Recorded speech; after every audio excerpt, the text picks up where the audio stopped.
Hi lovelies and welcome in my kitchen. Today we will be baking another lovely recipe from the World of Warcraft cookbook. Flavorful stuffed lushrooms. A perfect dish that still goes great as a side dish at a summer barbecue, but is already reminding us of the choice that autumn will bring. It started 3 days ago, when the soaring heat of the summer day suddenly grew heavier and denser, and released its built-up energy in a mighty summer storm, drenching the thirsty plants with an abundance of water and cooling the air to grant us a fresh breath. From on then, it has been cooler and rainier every day, but making the most of it, I thoroughly enjoyed long walks through the wet fields and sheltering forests, smelling the fresh rain and grass, and seeing who else benefited from this unexpected breeze. Not being blinded by the colors and haziness of summer heat, I discovered the first few hints that we are slowly but surely approaching the next season. The first scents and colors of autumn are starting to appear in leaves, berries and flowers along the way. Fall is sending its harbingers, clearing the path for a colorful and abundant entrance.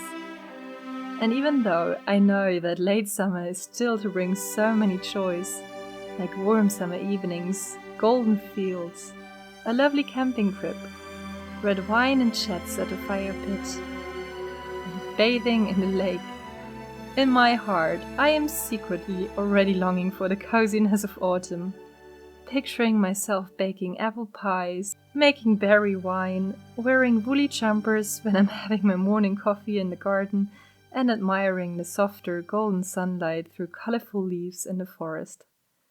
So in secret excitement, I decided it was time to share a dish that featured my favorite harvest of the season, mushrooms. Today we are creating stuffed lushrooms from the original World of Warcraft cookbook. If you are not big on meat, I will also give you some tips on making this into a vegan snack. As always, all ingredients will be listed in the description box down below. Let's start by chopping all the ingredients that we are going to use to fill the mushrooms with in tiny pieces. Some garlic, because well, garlic goes great in everything. And we are also adding some fresh, finely chopped ginger. Ginger has antibiotic and strongly immunizing abilities. Great for colder and wetter days, when you got your feet all damp while mushroom foraging, to fight off or prevent a cold.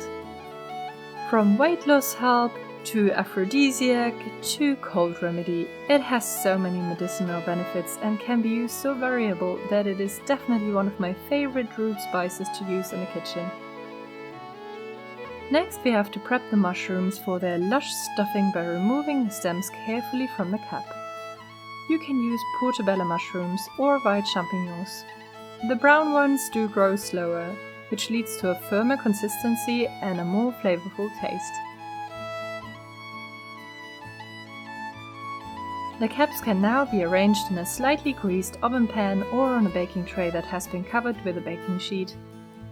After all the mushrooms have been cruelly beheaded, we will now chop the stems in small little pieces, because they too will go in the delicious hearty filling that we are preparing in just a second. For the meat lovers amongst us, we now want to get some sausages with a strong flavor, and here you really can mix and match. I got 2 variations of lovely spiced pork sausages from the butcher, but you could also use chorizo or pepperoni if you like it a bit hotter. It all tastes amazing. Now, if you would like to make this into a yummy vegan dish, you can replace the meat with a mixture of walnuts and chickpeas that you have salted and peppered or prepared with any other flavorful spice mixture that you enjoy. For an extra nuance of flavor, we will now chop some scallions. By the way, when using scallions, the white part is strong in flavor, somewhat similar to onion, and is therefore used to cook. The green part has just a subtle taste of it, and can therefore be used raw as garnish in fresh salads or as a crunchy topping for savory dishes. Now we want to heat up some oil in a pan to bring out the flavors in those ingredients.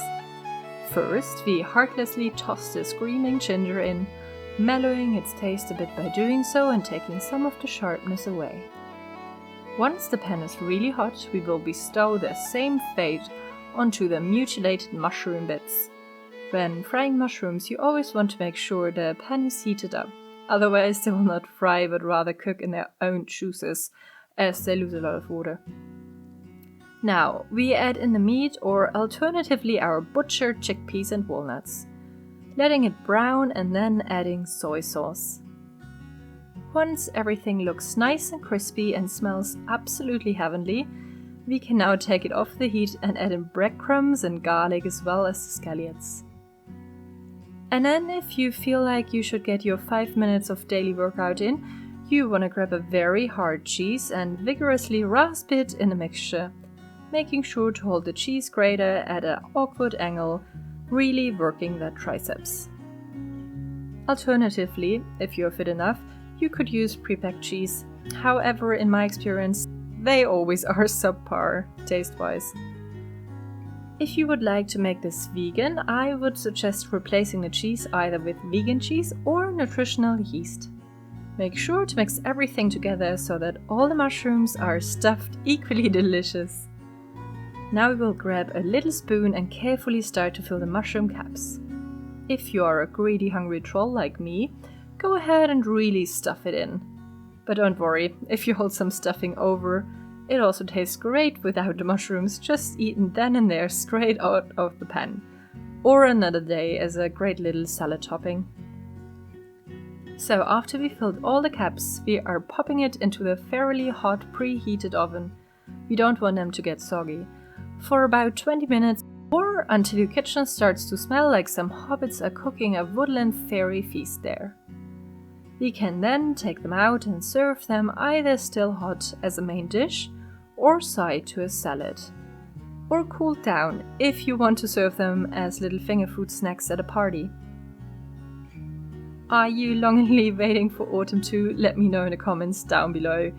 I hope you enjoyed this little preview into my fall kitchen, as we will definitely be making a lot more comfort food, magical fall recipes, and of course, take strolls through enchanted places and work some spells. I wish you guten Appetit and see you soon!